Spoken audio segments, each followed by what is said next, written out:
desses estudos em Stanford é a alegria empática, compaixão, essa busca de alívio do sofrimento do próximo. Não porque, né, em algumas religiões, quase como uma obrigação, ajude o outro. Não é para ser uma obrigação, na verdade sinta, explore, perceba as emoções que vêm ao você ajudar uma pessoa. Você vai desfrutar prazer, né? A equanimidade, esse entendimento de não ter melhor nem pior, né? Tudo isso são ricos, né? Eles chamam de virtudes do coração. Perfeito. E é interessante que lá eles estudam dois tipos de felicidade. Eles chamam de felicidade egóica e eudaimônica. Felicidade egóica é aquela, ganhei na Mega Sena. Ganhei aquela felicidade e a tendência de finitude dessa felicidade. E a felicidade eudaimônica, quando você ajuda alguém, percebe equanimidade, felicidade, alegria empática, ela é uma alegria que ela pode não ter uma intensidade tão alta, mas ela tem uma durabilidade maior do que a felicidade egóica. Perfeito. Interessante que nós estamos falando aqui do que... Porque na sociedade hoje em dia, que a gente chama de sociedade alternativa, eles falam disso, mas só que é uma coisa extremamente, eu julgo, esotérica. Ela é intangível, ela não é uma coisa, é muito, muito sutilizado demais, não é uma coisa muito, a gente chama de bicho grilo isso, né? Uma coisa muito grilo, né?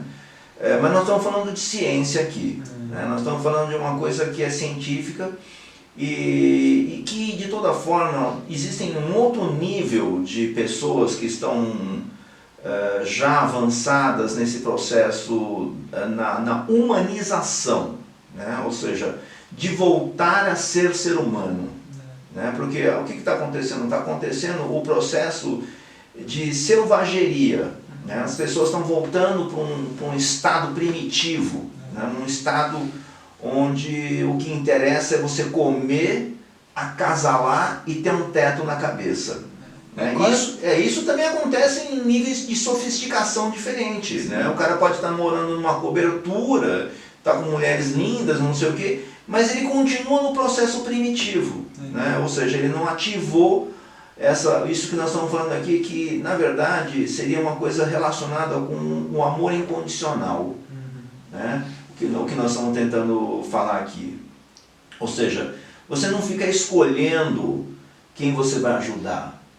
Né? Você não vai ficar, não, esse aqui merece minha ajuda, esse aqui merece. Né? Aquele lá não, aquele cara lá é feio, aquela pessoa lá não tem isso que eu gosto. E aí, então isso é condicional.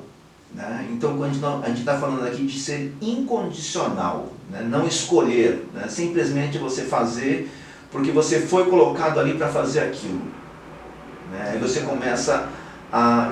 isso que nós estamos falando, quando a gente tem um feedback das pessoas que você transfere, né, o conhecimento, ou isso que nós estamos conversando aqui, e você tem um feedback da pessoa, esse é o combustível. Né? Que a pessoa saiu daquele estado selvagem, né, um estado primitivo, e começa a entender isso que nós estamos falando aqui, de um sentimento que ela resgata, né, que ela não sabia que ela tinha. Né? Assim, o que é isso que eu estou sentindo? Né? E aí ela começa a se alimentar, ela começa a alimentar aquele processo. E aí começa o processo da humanização. Né? O cara começa a virar ser humano de novo. Né? Que é uma das coisas que dentro da astrologia, assim, num ponto de vista mais macro, eu digo que é uma astrologia mais galáctica, né? Que nós estamos transitando para dentro da era que eles chamam de era de aquário. Tá? Estamos falando aí, a gente ouve falar transição planetária aqui, transição planetária, era de aquário, mas ninguém consegue definir o que é isso.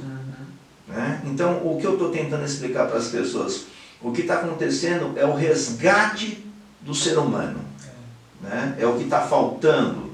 Então eu imagino que todas essas descobertas científicas, elas têm a ver com a mudança do paradigma, né? A mudança da realidade. Ou seja, você falar desses assuntos que você está falando, o cara ouve você falando, pô, mas isso aí é coisa de doido, cara. Isso aí ninguém é assim do jeito que esse cara tá falando. Esse cara tá viajando, cara. Isso aí é legal o que você tá falando, mas é inalcançável. Né? Isso daí não existe. Mas quando a ciência mostra pro cara, numa experiência no laboratorial, ou seja, você pode pôr qualquer tipo de ser humano ali dentro e que sempre o resultado vai ser o mesmo. Você fala assim, opa, então quer dizer que é verdade. Não é coisa de maluco, não é coisa de religioso, de seita religiosa, lavagem cerebral, essas coisas. Já ele vai para um nível científico. Então o que acontece? Quebra o paradigma. Ele destrói a realidade que estava sendo imposta até então. Porque é a metodologia científica vigente. Né? A gente não tinha ressonância cerebral, então até aquele momento meditação não serve para nada. E aí, a hora que você mostra e comprova de acordo com o método científico atual, agora isso funciona. Então, na verdade, sempre funcionou. O problema é que a gente não tinha tecnologia para comprovar. Assim como foi com a acupuntura e várias outras coisas. Isso não existe, energia. Mas quando você estimula um ponto na pele, é um estímulo elétrico, porque os nervos já trabalham por estímulo elétrico. Você estimulou ali, gerou uma resposta e deflagrou uma resposta e pronto. Então isso agora existe. Pô, isso agora existe. Mas não existe agora, existe. Então, acho que os próximos pontos, que é isso que a gente está conversando, é a ciência chegar e falar, gente, para de ficar maluco correndo atrás de coisas que isso não traz felicidade. Porque um monge que não tem nada, ele tem a roupa dele, o cantinho dele lá para sentar e meditar, ele é mais feliz que você. Que tem $1 bilhão na conta bancária. E está se matando. Stanford, o protocolo de compaixão foi criado pelo alto nível de suicídio na universidade. Caramba. E Stanford, uma das universidades mais concorridas dos Estados Unidos, uma das melhores do mundo, estava com alto nível de suicídio, precisando de alguém implantar um sistema para parar. Os psicólogos se reuniram, todos falaram, eu não dou conta.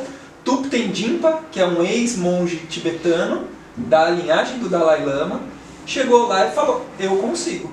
Caramba! Ele criou um protocolo de 8 semanas, ele falou, vou dar aula uma vez por semana, por 8 semanas, para o grupo, vou passar lições para a pessoa praticar durante a semana, e eu faço parar. E parou. Caramba! E tem um livro que é bacana dele, que chama Um Coração Sem Medo, que ele fala da trajetória dele, até a entrada em Stanford, a aplicação do protocolo. Ele era um monge, né? Seguia tudo, e ele falou para o Dalai Lama, olha, não quero ser mais monge. Aí o Dalai Lama falou, poxa, mas continue servindo a humanidade, busque disseminar esse conhecimento pelo mundo. E aí ele foi para Stanford, conseguiu uma cadeira lá dentro do departamento, acho que de culturas e religiões e tudo mais.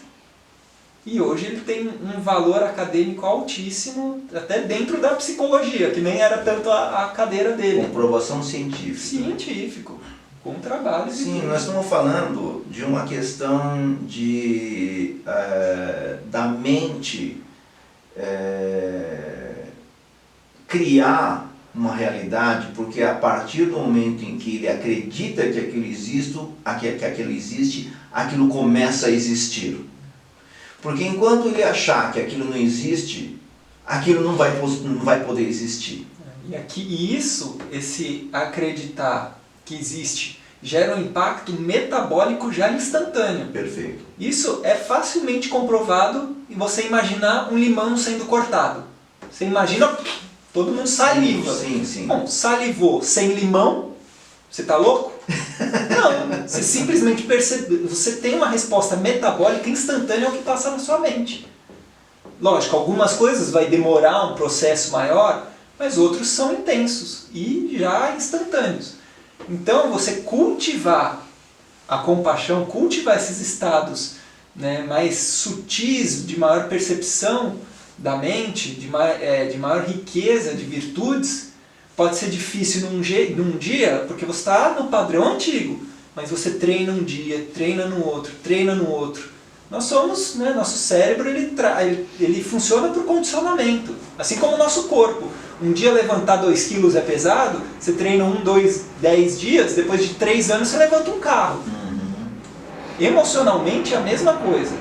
Ser tranquilo, ficar em paz, né, desenvolver compaixão, equanimidade, não é fácil. A gente já vem, né, desse processo de escravidão e muitas vezes familiares que são preconceituosos. Então, essa pessoa é ruim, essa é boa. E como que você faz para treinar sua mente e enxergar todo mundo igual? Não é de um dia para o outro. É dia a dia praticando.